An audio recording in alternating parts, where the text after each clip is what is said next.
আদব করার নিয়ম আছে, যেখানে খানা খাওয়ার নিয়ম আছে, যেখানে বের হওয়ার নিয়ম আছে। এই জায়গাটা হচ্ছে আল্লাহর ঘরের অংশ, মসজিদ, ঠিক কিনা বলেন? সেই জন্য আমরা সবাই মসজিদে ঢোকার সময় রাসূল পাক সাল্লাল্লাহু আলাইহি সাল্লামকে সালাম দিয়ে আসসালাতু ওয়াসসালামু আলাইকা ইয়া রাসূলুল্লাহ আল্লাহুম্মা ইফতাহ লি আবওয়াবা রাহমাতিকা বলে ডান পা দিয়ে আমরা মসজিদে প্রবেশ করি। সুবহানাল্লাহ বলেন।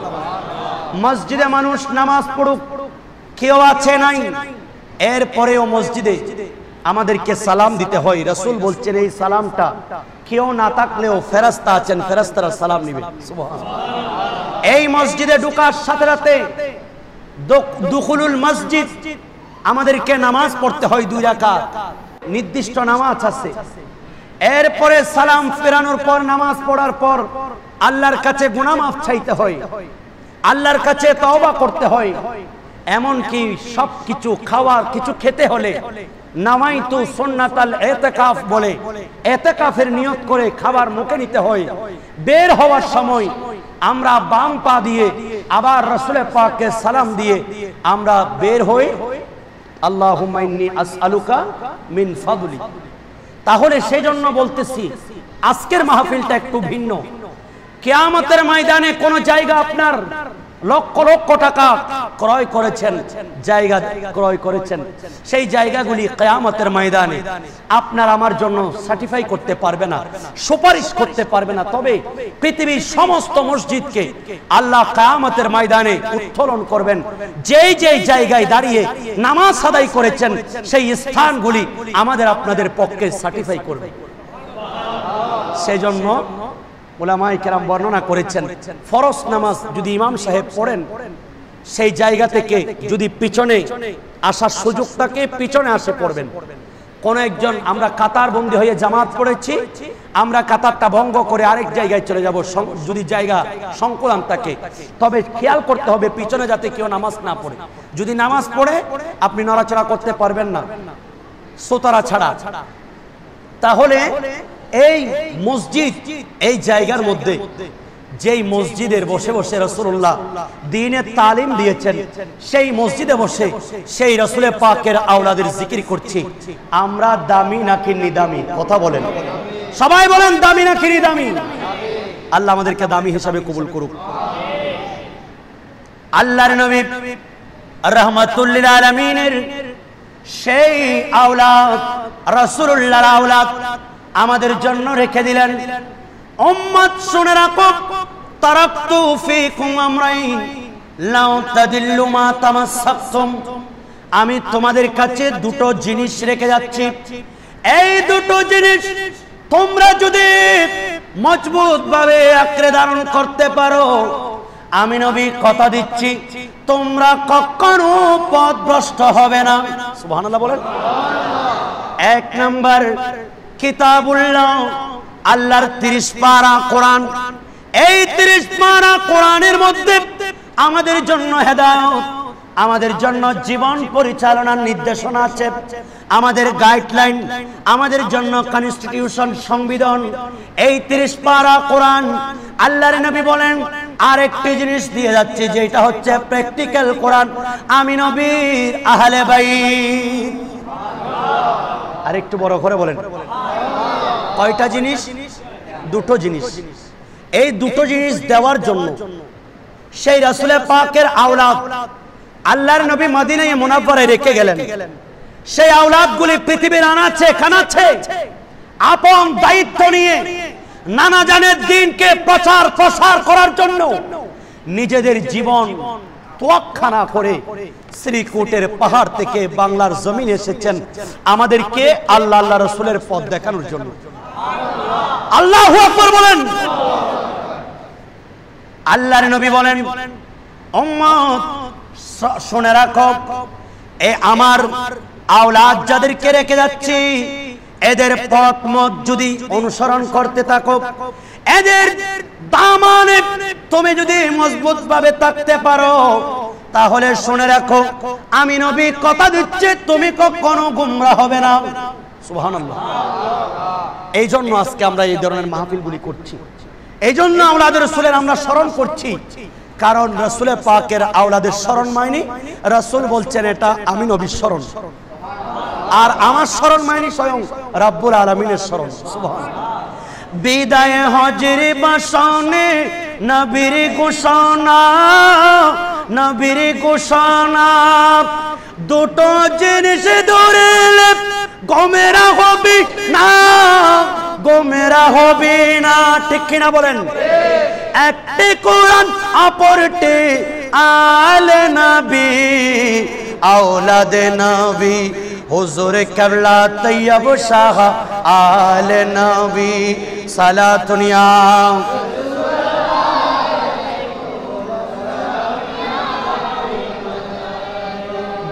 দশম হিজরি 9 জিলহজ আরাফাতের ময়দানে আল্লাহর নবী জুমার দিন আসরের সময় রাসূল পাক আপন কাসওয়া নামক উটের উপর আরোহণ করলেন। আল্লাহর নবী সেই দিন বিদায় হজের ভাষণ দিচ্ছেন। আসরের পরে এমন সময় জিবরিল আমিন আসলেন আল্লাহর পক্ষ থেকে একটা কোরআনে পাকের আয়াত নিয়ে। এই দশম হিজরিতে এই কোরআনের আয়াত আল্লাহর নবী কাসওয়া নামক উটের উপর বসা, এই আয়াত যখন নাজিল হলো, এই আয়াতের এতই বেশি মাহাত্ম্য, এতই বেশি ভারী, আপন কাসওয়া নামক উট বসে গেল। উট ভারী সহ্য করতে পারে না। আল্লাহুম্মা সাল্লি আলা সাইয়্যিদিনা মুহাম্মাদ নবী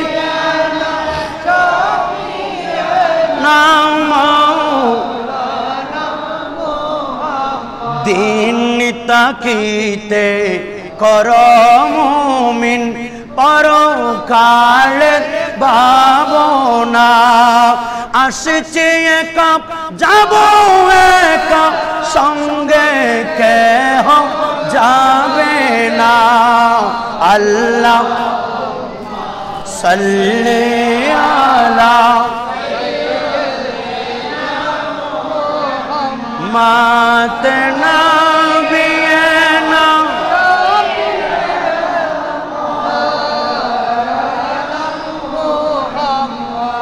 আপনাদের কি কষ্ট হচ্ছে?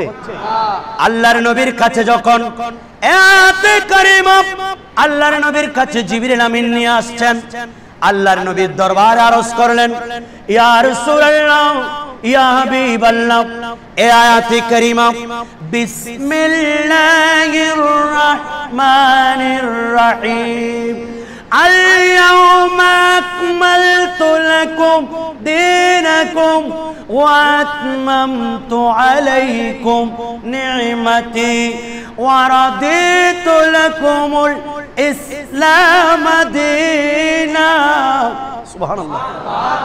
এই আয়াত যখন নিয়ে আসছেন জিবরিল আমিন আল্লাহর নবীর কদমে আরজ করছেন, ইয়া রাসূলুল্লাহ, ইয়া হাবিবাল্লাহ, এই আয়াত যখন আপনার উম্মতদেরকে বলে দিবেন, এই আয়াতের কথা যখন আপনার উম্মতকে বলবেন, সাথে আপনি এইও বলবেন, আজকে থেকে আসমান থেকে আল্লাহর কোন হুকুম নিয়ে আমি জিবরিল আপনি নবীর কাছে আর আসবো না।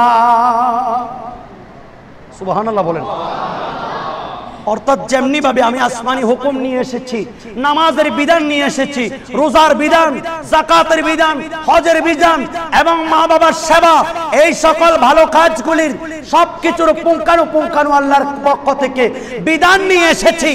আজ থেকে আপনার উম্মতদেরকে বলে দিবেন, আল্লাহর পক্ষ থেকে আর কোনো হুকুম বিধান নাজিল হবে। রাসূলুল্লাহর বুঝতে দেরি হলো না। এই আয়াতে কারিমা নিয়ে আল্লাহর নবী রাহমাতুল লিল আলামিন মক্কায়ে মুআজ্জামা থেকে মদিনায় চলে গেলেন। এইভাবে যেতে যেতে মদিনায়ে মুনাওয়ারা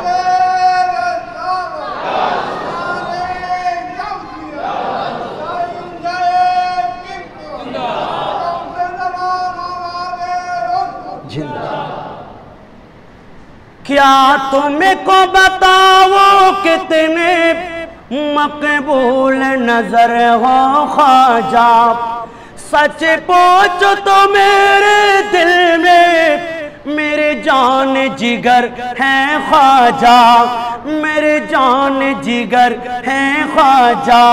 ख्वाजा के दर पे जारी, ख्वाजा के दर पे जारी फैज़ का दरिया आज भी है और कल भी रहेगा।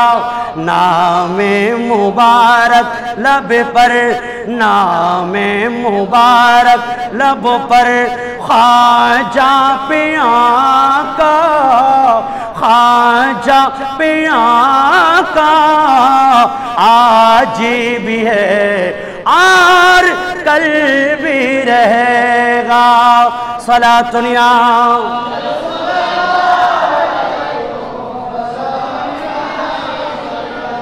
বয়স মাত্র 11 বছর।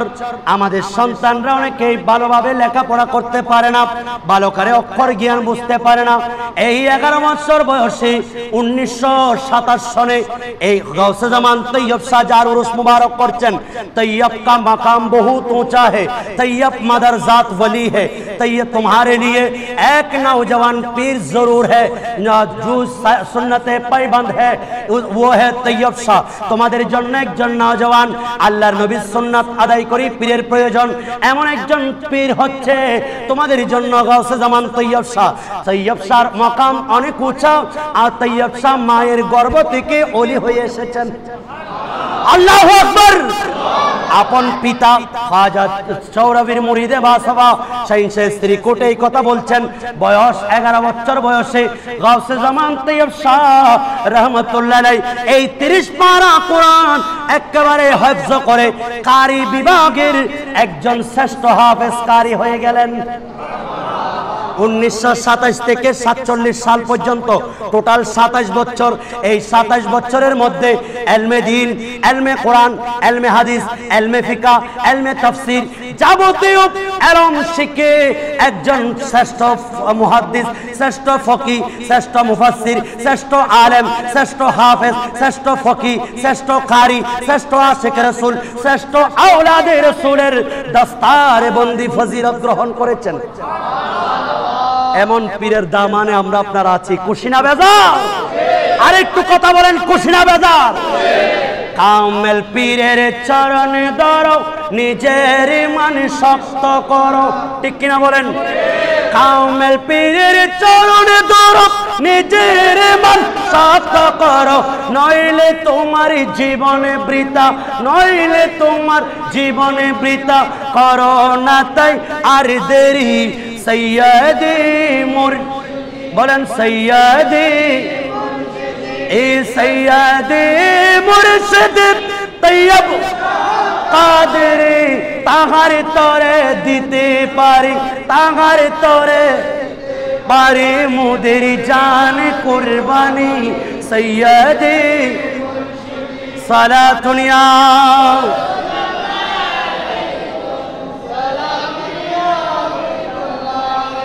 রাখতে যদি চাও হে ইমান, শ্রীকুটির ওই ধরো দামান, ঠিক কিনা বলেন?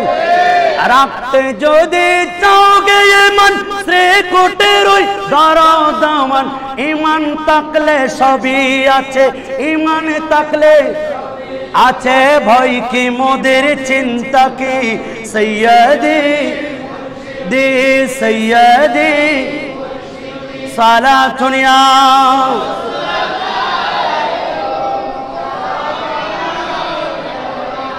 জামিয়া আহমদিয়া সুন্নিয়া আলিয়া, সুবহানাল্লাহ। জামিয়া আহমদিয়া সুন্নিয়া আলিয়া প্রতিষ্ঠাতা আওলাদে, ওই প্রতিষ্ঠাতা আওলাদে সৈয়দ আহমদ সিরকুটি। সৈয়দে দে সৈয়দে সালাতুনিয়া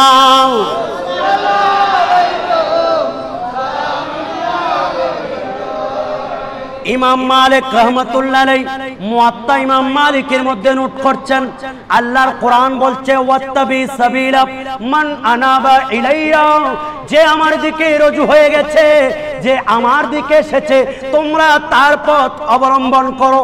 সুবহানাল্লাহ।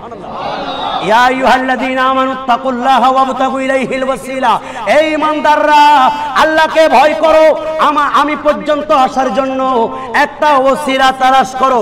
এই ওসিলা তালাশ করতে গিয়ে সকল সাহাবায়ে কেরাম আল্লাহর নবীর অনুসরণ করেছেন, সকল তাবি সাহাবীদের অনুসরণ করেছেন, সকল তাবি তাবে তাবিদের তবে তাবিরা তাবিদের অনুসরণ করেছেন।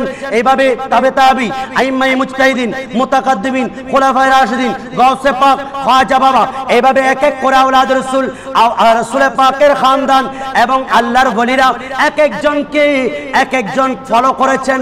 এই ফলো করার মাধ্যমে আল্লাহর কোরআন এবং সুন্নাহ তারা বুঝতে পেরেছেন, যেই পথের মধ্যে আল্লাহর নিয়ামত ওনারা খুঁজে পেয়েছেন। আজকে সেই জন্য আমাদেরকে পীর ও মুর্শিদের কাছে যেতে হয়, কারণ ফতোয়ায়ে রাসবিয়ার মধ্যে আছে মান লাইসা লাহু শাইখুন ফাশাইখুহু শাইতানুন, যার কোনো পীর নাই তার পীর শয়তান। আমার মতো নাপাক জবান দিয়ে নয়, যিনি 1400 শতাব্দীর মুজাদ্দিদ ইমামে আলা হযরত আজিমুল বরকত মুজাদ্দিদ দ্বীন ও মিল্লাত পারওয়ানায়ে শামে রিসালাত হামিয়ে সুন্নাত কাতিয়ে নজদিয়ত রাহবারে শরীয়ত ইমাম আহমদ রাজা খা ফাজিলে বেরলি রাহমাতুল্লাহ আলাইহি ওনার ফতোয়ার মধ্যে লিপিবদ্ধ করে দিয়েছে।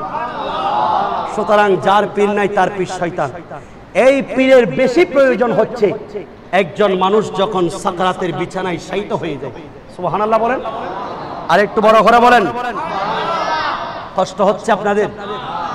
ওয়াজাত ভাই আরেকখানে ইশারা দিন, নতে দুরুমাদি ফজর করেই মাঝে আল্লাহুম্মা সাল্লি আলা সাইয়্যিদিনা মাতনা বিনা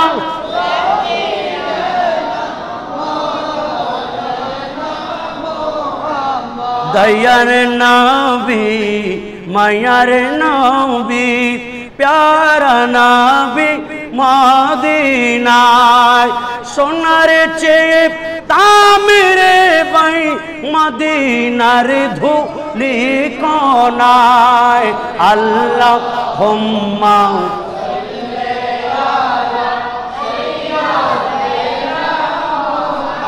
মাতনা বিনা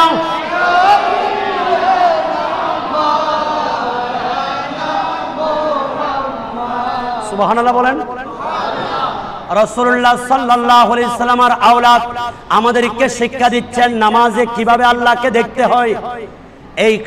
এটা হচ্ছে রাসূলের পাকের হাদিস। মাত্র 6 বছর বয়স, এখনো পর্যন্ত কোরআন হাদিস কি বুঝে না, মাত্র কোরআন পড়ছে হাদিস কি বুঝে না।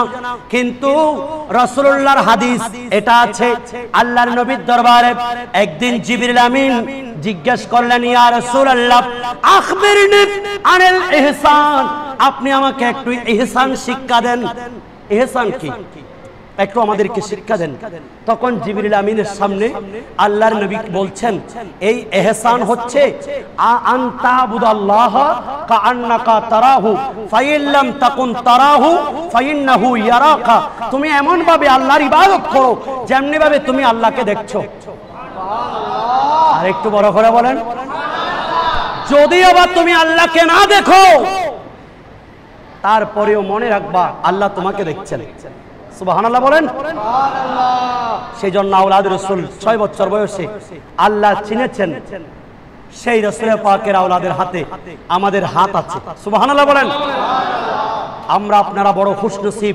ইমাম মালিক বলেন, মান তাফাক্কাহা ওয়া লাম ইয়াতাসাওয়াফ ফাকাদ তাফাসসাকা, যেই হক্কানি রব্বানি পীরের কাছে ইলমে তাসাউফ আছে, ফিকার জ্ঞান আছে, কিন্তু তাসাউফের জ্ঞান নাই, সেই ফাসিক হয়ে গেছে।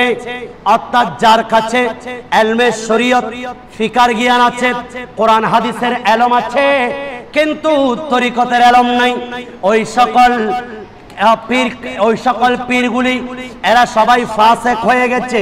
ওয়ামান তাসাওয়াফা ওয়া লাম ইয়াতাফাক্কা, আর যার কাছে তাসাউফের জ্ঞান আছে, তরিকতের জ্ঞান আছে, কিন্তু শরীয়তের কোনো ইলম নাই, ফাকাদে তাজান্দাকা, সেই জিন্দিক তথা নাস্তিক হয়ে গেছে।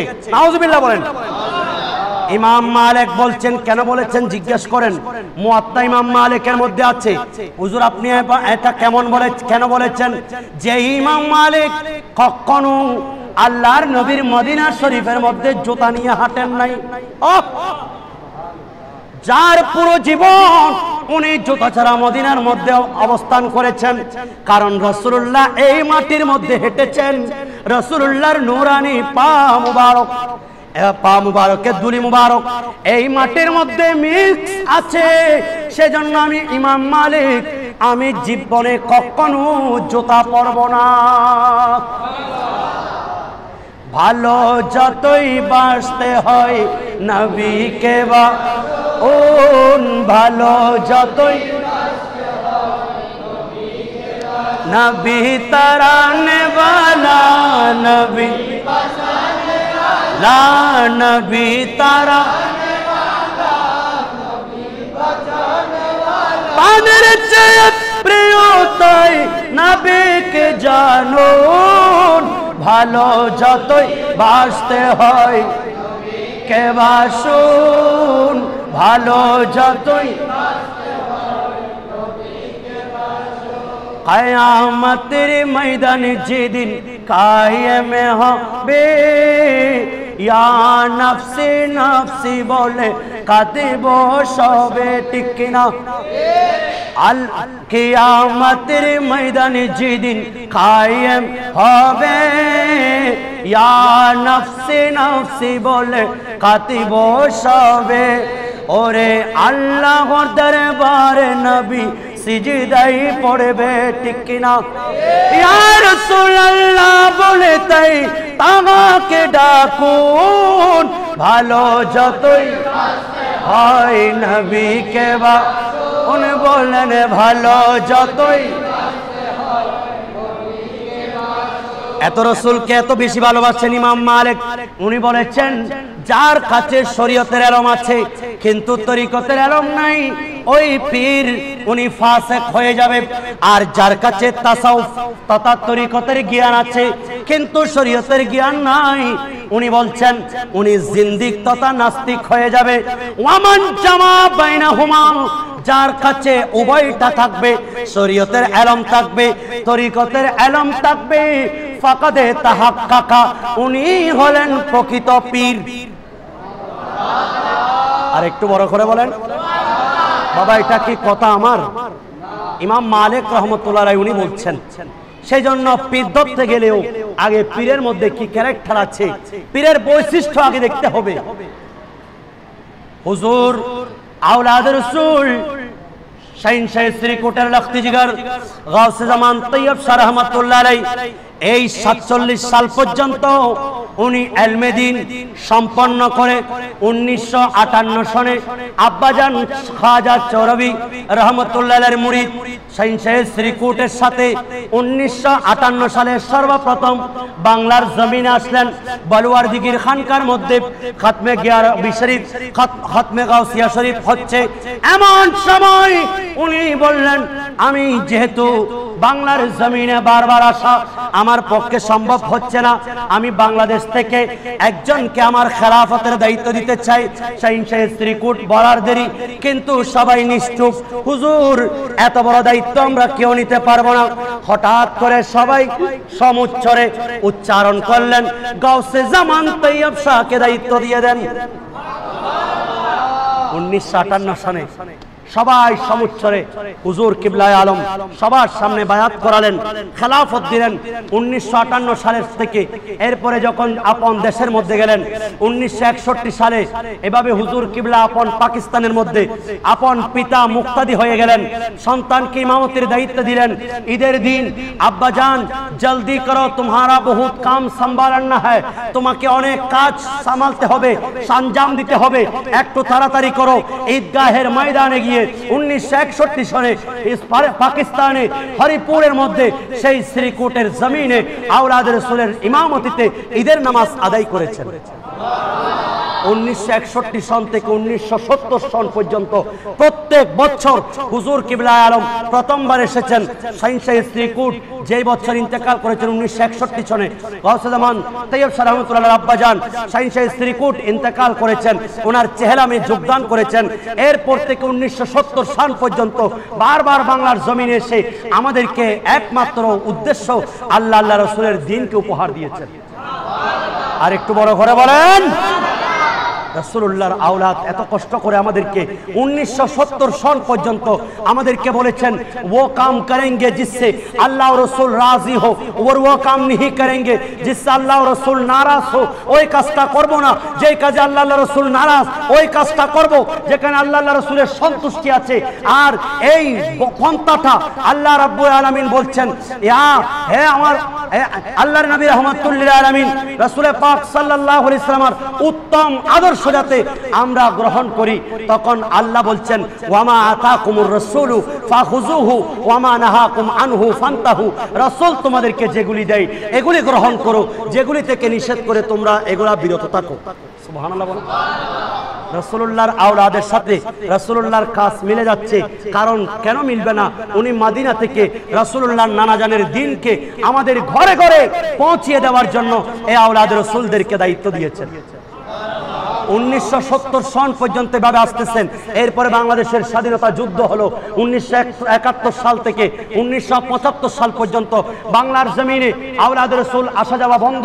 এভাবে 1974 সনে হুজুর কিবলা আলম আবার এসেছেন, যদিও বা আসতে পারেন নাই। 1974 সনে শ্রীকোটের পাহাড় থেকে আওলাদ রাসূল নির্দেশ দিয়েছেন, জুলুস নিকলো। যেই জুলুস আওলাদ রাসূলের রাসূলুল্লাহ সাল্লাল্লাহু আলাইহি ওয়াসাল্লাম তাশরীফ আওয়ারির কারণে আসমান জমিন জুলুস করেছে। এখন আমরা আশিক রাসূল কেন আমরা ঘরে বসে থাকবো? সেজন্য জুলুস নিকলো। একটা বাণী ছিল, কথাটা ছিল আওলাদ রাসূলের জবান, আর সেই পর্যবেক্ষণটা এসে পড়লো বাংলার জমিনে। আজকে 2023 সালে এসে সাংবাদিকরা বলতে বাধ্য হয়েছে আমরা জুলুসে 60 লক্ষ মানুষ পর্যন্ত কাউন্ট করতে পেরেছি। আল্লাহু আকবার। তাহলে জবানটা ছিল আওলাদ রাসূলের। আর 1986 সনে এই দ্বীনের খেদমত গুলি করার জন্য আপনাদের পশুর চামড়া, আপনাদের আমাদের জাকাত ফিতরা যাতে জামিয়া পর্যন্ত পৌঁছে, এতিমদের যাতে খেদমত হয়। করোনার সময় যখন একে অপরকে ছেড়ে পালিয়ে যাবে, সন্তান মা বাবাকে ছেড়ে পালিয়ে যাবে, আপন পরিবার পরিজনকে রেখে পালিয়ে যাবে, করোনার ভয়ে জঙ্গলে ফেলে দিবে, সেই সময় একটা সৈনিক প্রয়োজন। যেই সৈনিকটা মানুষের ধারে ধারে গিয়ে সেই করোনায় আক্রান্ত রোগীদেরকে ইসলামের পন্থায় তাদেরকে গোসল দিবে, তাদের জানাজা পড়াবে, তাদেরকে দাফন কাফন দিবেন। সুবহানাল্লাহ। শুধু তাই নয়, অক্সিজেন সেবা দিবেন, অ্যাম্বুলেন্স সেবা দিবেন, দাওয়াতে খায়রের মাধ্যমে নামাজ কিভাবে পড়ে, কিভাবে একজন মইয়তকে গোসল দিতে হয়, কিভাবে একজন মইয়তকে দাফন করতে হয়, কিভাবে একজন মইয়তের লাশ বহন করতে হয়, সবকিছুর শিক্ষা এই দাওয়াতুল খায়রের মাধ্যমে, গাউসিয়া কমিটির মাধ্যমে আজকে পরিচালিত হচ্ছে। আপনারা খুশি না বেজার? কথা বলেন, খুশি না বেজার? এই কাজের মধ্যে আমাদেরকে অংশগ্রহণ করতে হবে, ঠিক কিনা বলেন? রাসূলুল্লাহর আওলাদ এসেছে আমাদেরকে মুক্তি দেওয়ার জন্য। মাত্র 6 রাকাত নামাজ, 2 রাকাত যদি আওয়াবিন নামাজ পড়ে, রাসূলুল্লাহর হাদিস, আল্লাহ তার আমলনামায় 12,000 রাকাত নফল নামাজের সওয়াব দান করবেন। আর বেশি বেশি আলা বিযিকরিল্লাহি তাতমাইন্নুল কুলুব, তোমার অন্তর পেরেশান হয়ে গেছে, এমন সময় আল্লাহ বলছেন তুমি একটু বেশি বেশি জিকির করো। আর আওলাদ রাসূল আমাদেরকে আমাদের পারিবারিক, আমাদের সামাজিক, আমাদের রাষ্ট্রীয় শান্তির জন্য আমাদেরকে ডিউটি দিলেন। ফজরের নামাজের পরে 200 বার লা ইলাহা ইল্লাল্লাহর জিকির, 200 বার ইল্লাল্লাহর জিকির, 200 বার আল্লাহর জিকির। এশারের নামাজের পরে 200 বার লা ইলাহা ইল্লাল্লাহর জিকির, 200 বার ইল্লাল্লাহর জিকির, 200 বার আল্লাহর জিকির। সুবহানাল্লাহ বলেন। আর রাসূল বলছেন মান সাল্লা আলাইয়া সালাতান সাল্লাল্লাহু আলাইহি আশার, যে ব্যক্তি আমি নবীর উপর একটা বার দুরূদ শরীফ পড়বে আল্লাহ তার উপর 10টা রহমত নাজিল করবেন, 10টা গুনাহ মাফ করে দিবেন, 10টা মর্যাদা বৃদ্ধি করবেন। রাসূলুল্লাহর আওলাদ আমাদেরকে বলছেন ফজরের নামাজের পরে 100 বার দুরূদ শরীফ পড়ো, মাগরিবের নামাজের পরে 100 বার দুরূদ শরীফ পড়ো। এতগুলি নিয়ামত আমাদেরকে দিয়েছেন রাসূলুল্লাহর খানদান। সর্বশেষ একটি কথা বলছি, ইমাম আলী মাকাম ইমামে হুসাইন রাদিয়াল্লাহু তাআলা যেদিন কারবালার জমিনে শহীদ হয়ে যাচ্ছেন, ওনার সাথে 73 জন শহীদ হয়েছেন। কয়জন? ইয়াজিদ 73 জন কাউকে লক্ষ্য করেন নাই, শুধুমাত্র একজনকে চেয়েছেন, ইনি হচ্ছেন ইমাম আলী মাকাম, ইমাম হুসাইন। ঠিক কিনা বলেন? ইমামে হুসাইন রাদিয়াল্লাহু তাআলা ওনার সর যদি পেয়ে যেত ইয়াজিদ, আর কারো উপর আঘাত করতে না। ইয়াজিদের টার্গেট ছিল 3 জন, আব্দুল্লাহ ইবনে ওমর, আব্দুল্লাহ ইবনে জুবাইর, হযরত ইমামে হুসাইন রাদিয়াল্লাহু তাআলা। কিন্তু ইমাম আলী মাকাম ওনার সঙ্গী সাথী 73 জন এক এক করে সবাইকে বললেন, ইয়াজিদকে বারবার বুঝালেন, এ আমর বিন সাদ, এই শিমর শোনো, তোমার যদি রক্তের প্রয়োজন হয় এই নাও, আমি তোমার যা লাগে তা দিব, আমরা যেখান থেকে আসছি আমাদেরকে সেখান থেকে যেতে দাও। এভাবে দীর্ঘ ঘটনার পর ইমাম আলী মাকাম বলছেন, বারবার তোমাদেরকে সাবধান করে দিচ্ছি, নানা জান সেই ঠোঁট মুবারক দিয়ে আমাদেরকে আদর করেছেন, আমাদেরকে মোহাব্বত করেছেন, আমাদেরকে আল্লাহর নবীর দ্বীনের সিপা সালার বলেছেন, যারা আমাদের দামান ধরবে তারা দ্বীনে মুক্তি পাবেন। এভাবে রাসূল পাকের ঘোষণা আছে, সাবধান করে দিচ্ছি, আমাদের রক্ত দিয়ে তোমাদের হাত রঞ্জিত করিও না। এই ইয়াজিদ বাহিনী, তোমরা শোনো, তোমাদের যদি আমাদেরকে অপছন্দ হয় আমাদেরকে যেখান থেকে এসেছি সেখান থেকে যেতে দাও। কিন্তু ইয়াজিদিরা তারা কখনো ভাবে ছাড় দেয় নাই।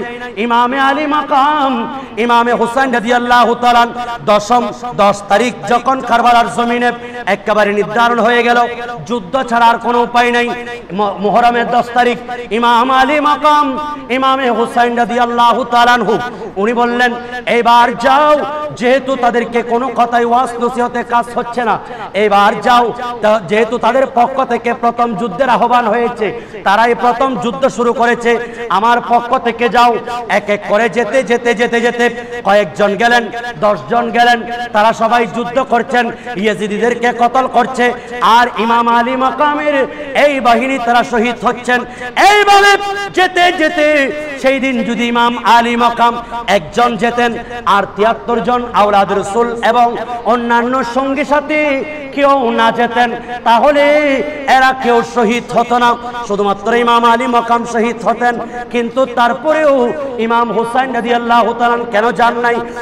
বিশ্বের মানুষ শুনে রাখুন, ইমাম আলী মাকাম তাদেরকে বললেন, একজন দুইজন নয়, এভাবে নিতে নিতে আমার সকল সঙ্গীদেরকে নিয়ে গেছো, সবাই রাস্তার মধ্যে পড়ে আছে, বালির মধ্যে আপন সর মুবারক তারা রেখে দিয়েছে, আর আপন বডি মুবারক এরা বালির মধ্যে ফেলে রেখেছে। এইভাবে দেখতে দেখতে দেখতে দেখতে দীর্ঘক্ষণ ইমাম আলী মাকাম রাদিয়াল্লাহু তাআলা সবার লাশ পড়ে আছে, কিন্তু ইমাম আলী মাকাম যান না। এবার আওলাদ রাসূল এক এক করে তাদেরকে পৌঁছাতে লাগলেন। ইমাম আলী মাকাম ইমামে হাসানের সন্তানদেরকে পাঠাতে লাগলেন, ইমাম আলী মুর্তজার অপর ঘরের সন্তানদেরকে পাঠাতে লাগলেন, মুসলিম ইবনে আকিল ওনার পরিবার পরিজনদেরকে পাঠাতে লাগলেন, আপন চাচাতো ভাই এদেরকে পৌঁছাতে লাগলেন। এইভাবে পৌঁছাতে পৌঁছাতে ইমাম আলী মাকাম বলেন, হ্যাঁ তোমাদের রক্তের প্রয়োজন, এই নাও। এভাবে নিতে নিতে 10 জন 20 জন 50 জন নিয়ে নিয়েছো, মাত্র 22 জন আমি নবীর আওলাদ রয়েছে, আল্লাহর নবীর আওলাদ রাসূল, তারপরেও তোমাদের রক্তের পিপাসা এখনো মিটে নাই। কিন্তু খবরদার আমি বলে দিচ্ছি, এতক্ষণ পর্যন্ত 50 জন যাদেরকে তোমরা কতল করেছো এরা সবাই মুমিন, এদেরকে যদি তুমি কতল করো তাহলে তোমরা কবিরা গুনাহ করেছো। তাওবা করলে আমি ইমাম আলী মাকাম যদি তোমাদের জন্য সুপারিশ করি, আল্লাহর কাছে তওবা করি, আল্লাহ মাফ করে দিবে। খবরদার খবরদার, আওলাদ রাসূলের রক্তে তোমাদের হাত রঞ্জিত করিও না। আর একটু বড় করে বলেন। তোমাদেরকে সুযোগ দিচ্ছি, বারবার সুযোগ দিচ্ছি। এভাবে যেতে যেতে ওই 22 জন আওলাদের রাসূল, এরাও ইমাম হুসাইন রাদিয়াল্লাহু তাআলা মাওলা আলীর বংশধর, এরা যুদ্ধের ময়দানে গিয়ে ইয়াজিদিদেরকে কেটে কেটে যখন দুভাগ করে দিচ্ছে, যেদিকে যাচ্ছে সেদিকেই তারা সবাই তাজ্জুব হয়ে যাচ্ছে। এক এক করে শহীদ করতে করতে হাজার হাজার ইয়াজিদিরা শহীদ হয়ে কতল হয়ে গেল। আর ওইদিকে এভাবে যুদ্ধ করতে করতে আওলাদ রাসূল শহীদ হয়ে যান। তাদের সর মুবারক এনে, তাদের সর মুবারক রেখে দেয়, শরীর মুবারক ইমাম আলী মাকাম এনে এভাবে ধারাবাহিকভাবে রাখছেন। এইভাবে নিতে নিতে এবার দেখা গেল মাঠ খালি। ইমাম আলী মাকাম দেখলেন এদিকেও কেউ নাই, আবার ওইদিকেও কেউ নাই। তখন একেবারে জনশূন্য ইমাম আলী মাকাম আল্লাহর নবীর নূরানি পাগড়ি মুবারক মাথায় দিলেন। ইমামে হুসাইন রাদিয়াল্লাহু হাসান রাদিয়াল্লাহু তাআলা ওনার কোমর বন্ধ করলেন। হযরতে আমির হামজার লোহার পোশাক পরিধান করলেন। মাওলা আলীর জুলফিকার উনি হাতের মধ্যে নিলেন। কারবালার জমিনে ঝাঁপিয়ে পড়লেন। অনেকক্ষণ তোমাদেরকে সুযোগ দিয়েছি, এক এক করে 50 জন মুমিনকে কতল করেছো, যদি তওবা করতে আল্লাহ মাফ করে দিত। কিন্তু তারপর আওলাদ রাসূলের রক্তে তোমরা যাতে রক্ত রঞ্জিত না করো, এভাবে আমার 22 জন আওলাদ রাসূল আমার নবীর পরিবার, আল্লাহর নবীর পরিবারকে কতল করেছো। এরপরেও তোমাদের রক্তের পিপাসু মিটে না। এইবারে যদি আবার আমার রক্তে যদি তোমরা রঞ্জিত হতে চাও, আসো আমার সাথে যুদ্ধ করো। 3 দিন 3 রাত ফোরাত নদীর পানি বন্ধ। যেই তরবারি ইমাম আলী মাকাম এই 22 জন, এই 72 জন সবাই শহীদ হয়ে গেল। সবার ছটফট করে লাশ দেখার পরেও ইমাম আলী মাকামের কারবালার ময়দানে তরবারি বন্ধ হয় না। যারাই সামনে আসছে এরা কতল হয়ে যাচ্ছে। ইমাম আলী মাকাম রাদিয়াল্লাহু তাআলা ইমামে হুসাইন এইভাবে তরবারি চালাচ্ছেন, যারাই আসছে তারা কাটা পড়ছে। আওলাদ রাসূল এইভাবে আস্তে আস্তে আস্তে আস্তে ইমাম আলী মাকাম বারবার সুযোগ দিচ্ছেন। এখনো তোমাদেরকে ওয়াজ করছি, এখনো তোমাদেরকে নসিহত করছি, খবরদার আওলাদ রাসূলের রক্তে তোমরা নিজের হাত রঞ্জিত করিও না।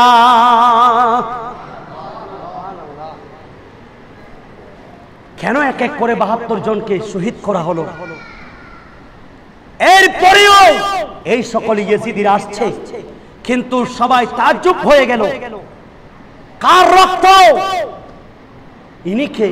ইনি ইমাম হুসাইন, যার সিনার মধ্যে মাওলা আলী হায়দারে কারবালার হায়দারে যিনি খায়বার, যিনি লা ফাতা ইল্লা লিলা সাইফিল্লা জুলফিকার, ওনার রক্ত মুবারক। এইভাবে তরবারি বন্ধ হয় না, তরবারি চলছে। 6 মাসের আলী আসগরের সেই কণ্ঠ দিয়ে তীর ঢুকেছে, এরপরেও তরবারি বন্ধ হয় না। উপবাস, তরবারি বন্ধ হয় না। এক এক করে 72 জন তাদের ছটফট লাশ দেখার পরেও ইমাম আলী মাকাম একটুও তরবারি বন্ধ করে না, তরবারি বন্ধ করে না, তরবারি বন্ধ হয় না, তরবারি চলছে। ইয়েজিদিদের মধ্যে শোরগোল পড়ে গেল। কে আছো? সম্পদ লাগলে সম্পদ নাও, ক্ষমতা চাইলে ক্ষমতা নাও। আমর বিন সাদ ঝাঁপিয়ে পড়ো, সিমর বিন জিলজওশন ঝাঁপিয়ে পড়ো, চতুর্দিকে হামলা করো। ইমাম আলী মাকামের সামনে আসতে কেউ সাহস করে না, কেউ তরবারি বন্ধ করতে পারে না। তরবারি চলছে, চলতে চলতে চলতে চলতে যারা আসছে কেটে যাচ্ছে, যারা আসছে কেটে যাচ্ছে।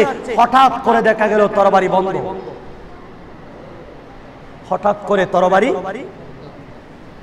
যেই তরবারিটাকে 72 জনের লাশ বন্ধ করতে পারে নাই, যেই তরবারি 6 মাসের বাচ্চা বন্ধ করতে পারে নাই, 3 দিন 3 রাত ফোরাত নদীর পানি বন্ধ করতে পারে নাই, যেই তরবারি চলমান ছিল, হঠাৎ করে তরবারি কে বন্ধ করলো? কে বন্ধ করলো? ইয়েজিদিরা তালাশ করছে। দেখা গেল একটাই কারণ, সময়টা ছিল জোহরের নামাজের সময়। আল্লাহু আকবার! জুমার নামাজের সময়, জোহরের ওয়াক্ত, আজান দেওয়া হয়েছে। একটাই মাত্র কারণ, সময়টা ছিল নামাজ। এই সময়টা তো আর আসতে পারে না। শেষবারের মতো মাওলার দরবারে আরেকটু সাজদা দিয়ে নি, যেই সাজদায় বসে আমরা কায়নাত পেয়েছি। সুবহানাল্লাহ বলেন। আজকে আমাদের নামাজ আমাদেরকে কোনো উপকার করতে পারছে না, একমাত্র কারণ আমরা নামাজ পড়ার মতো পড়তে জানি না। ঠিক কিনা বলেন?